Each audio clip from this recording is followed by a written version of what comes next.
Bismillahirrahmanirrahim. Assalamualaikum warahmatullahi wabarakatuh.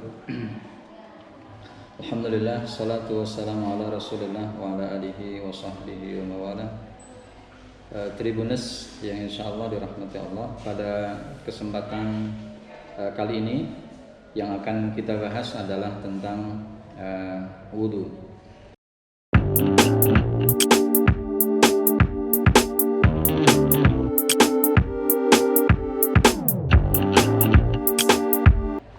Allah Subhanahu wa ta'ala telah memberikan amar, perintah kepada kita untuk melaksanakan thaharah, melaksanakan bersuci, dan ini menjadi salah satu syarat di antara sahnya salat.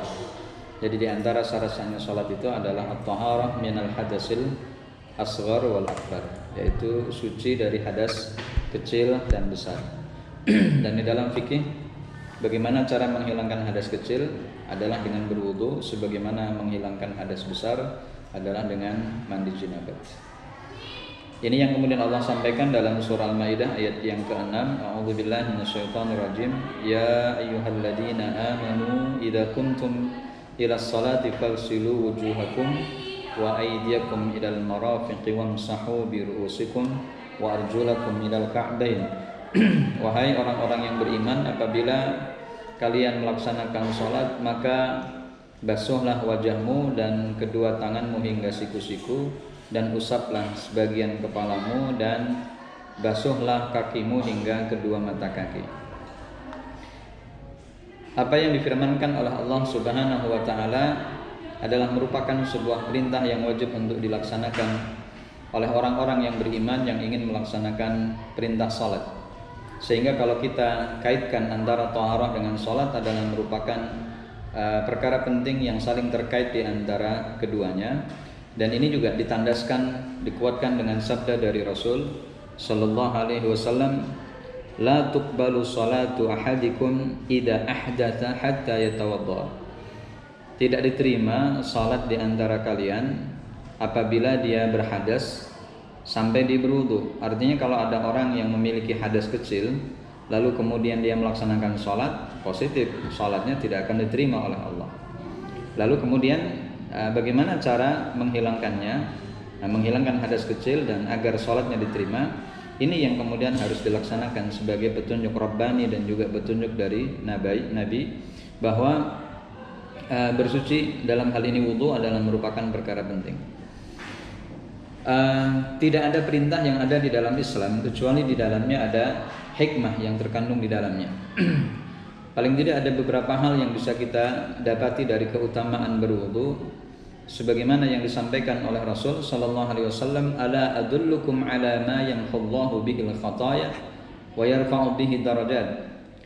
Apakah kamu mau aku tunjukkan kepada perkara yang bisa menghapuskan kesalahan-kesalahanmu dan kemudian meninggikan derajatmu? Para sahabat tentu antusias. Lalu kemudian mereka mengatakan, bala ya Rasulullah, tentu ya Rasul, kami menginginkan apa yang kau sampaikan. Maka kemudian Rasul mengatakan, isbaghul wudu'i 'alal makarih, yaitu menyempurnakan wudu atas perkara-perkara yang dibenci, wa kathratul khuta, dan banyak melangkah, ilal masajidi, dan melangkahkan kaki ke masjid, wantidharus salati ba'da salati, dan menunggu salat sampai datang waktu salat berikutnya. Fadzalikumur ribat, dan itulah hubungan yang terkait di antaranya. Ini yang pertama, artinya bahwa wudu yang dilaksanakan oleh seorang muslim itu mampu menghapuskan kesalahan-kesalahan dari setiap tetesan-tetesan air wudu yang menetes dari anggota tubuh yang ia basuh dan ia usap, sebagaimana sekaligus juga Allah tinggikan derajatnya. Tribuners yang insyaallah dirahmati Allah, pertama kali yang bisa kita lakukan saat ketika wudu itu adalah niat. Bagaimana niat itu? Tentu semua ulama sepakat bahwa niat ada di dalam hati, mahalluhal qalb. Adapun bagaimana sebagian ulama seperti Syafi'i dan yang lainnya bahwa melafadzkan niat adalah perkara yang diperbolehkan, itu soal perbedaan yang muncul di kalangan ulama mujtahidin. Tetapi mereka sepakat tempatnya di dalam hati. Adapun yang menjadi perbedaan pendapat dilafadzkan itu diperlukan atau tidak, maka ini yang menjadi ranah perdebatan. Tetapi yang paling penting adalah seseorang yang akan melaksanakan ibadah, maka yang pertama kali dia adalah niat. Sebagaimana yang disabdakan oleh Rasul sallallahu alaihi wasallam, innamal a'malu binniyat. Dan ini juga yang kemudian dikatakan oleh Al-Jazairi dalam bukunya Minhajul Muslim, bahwa niat itu masuk ke dalam rangkaian dari fardunya wudu. Jadi tidak ada doa yang diucapkan sebelum wudu, yang ada hanya niat. Adapun niat yang mungkin bisa dilafadzkan oleh dan biasa dilakukan oleh sebagian kaum muslimin adalah nawaitul wudu'a li raf'il hadatsil asghar lillahi ta'ala. Walaupun sebetulnya nggak dilafadzkan juga nggak apa-apa, karena memang tempat niat itu ada di dalam hati. Nah, berkaitan tentang sunnah yang tadi kita bahas, bahwa mashul udunain, yaitu mengusap dua telinga secara zahir dan batin, itu juga termasuk perkara sunnah yang ada di dalam wudu. Kemudian at-tayammun, mendahulukan yang kanan daripada yang kiri, itu juga merupakan perkara sunnah. Kemudian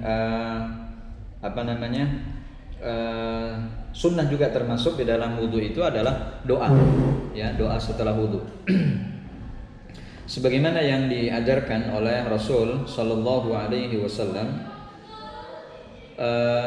man tawaddoa fa ahsanal wudu'a, barang siapa yang berwudu dan dia memperbaiki wudunya, artinya wudunya bagus, tidak ada perkara sunnah yang ditinggalkan, sebagaimana perkara wajib yang ia sempurnakan.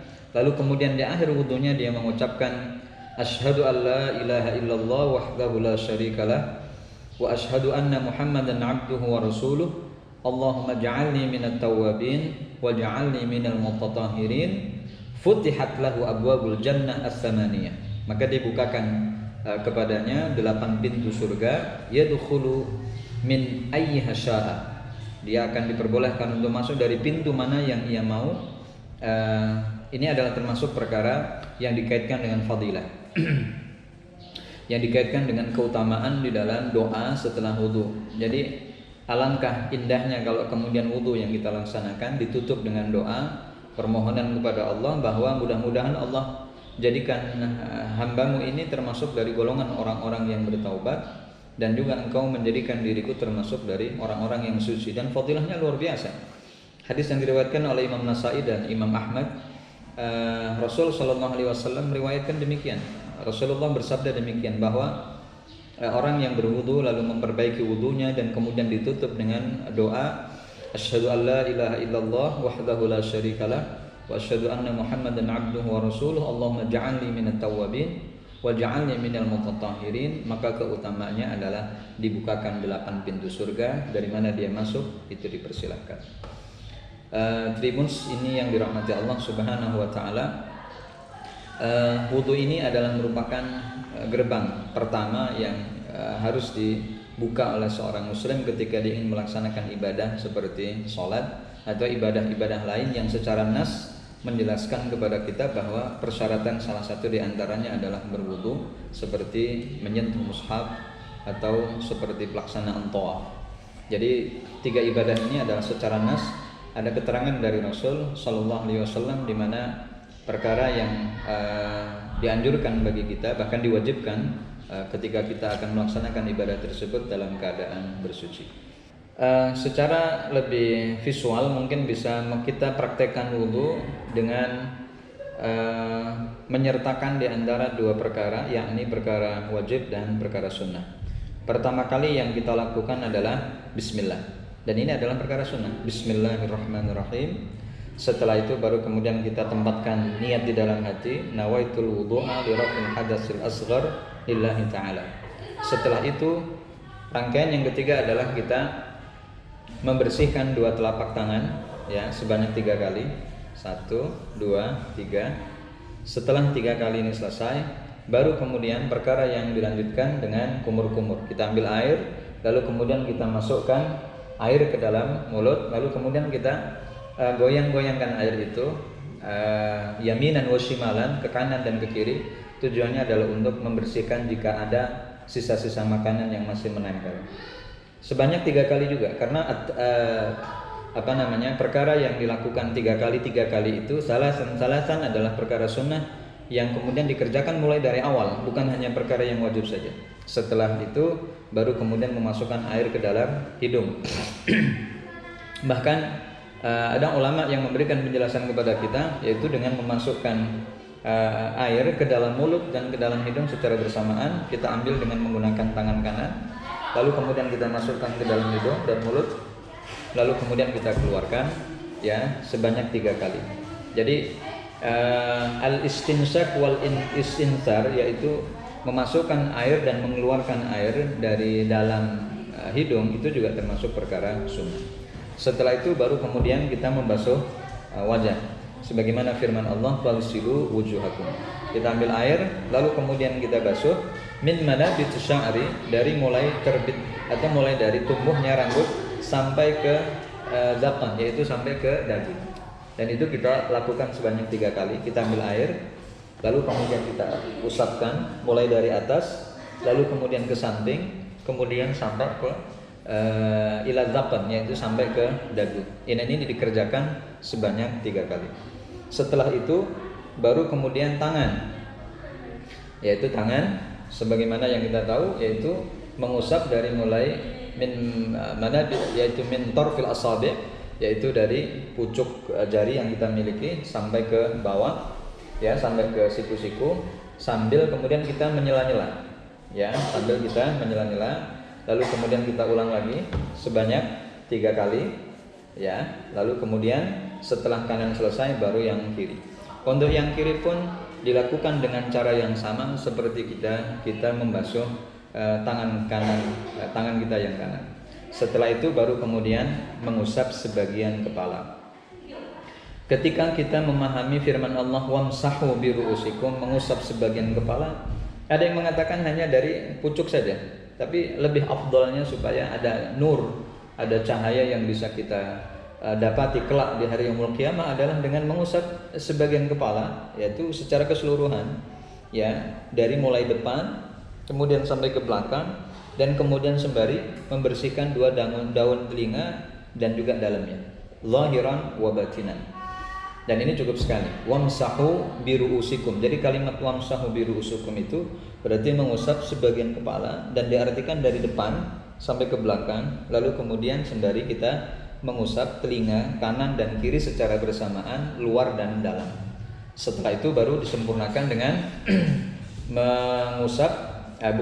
yaitu membasuh 2 kaki kita sampai ke mata kaki, dan itu pun juga sama seperti tangan tadi, yaitu jari-jari kaki kita juga di sela-sela, agar air yang kemudian kita gunakan untuk mencuci kaki kita itu juga sampai ke sela-sela, dan ini yang dimaksudkan dari kesempurnaan berwudu.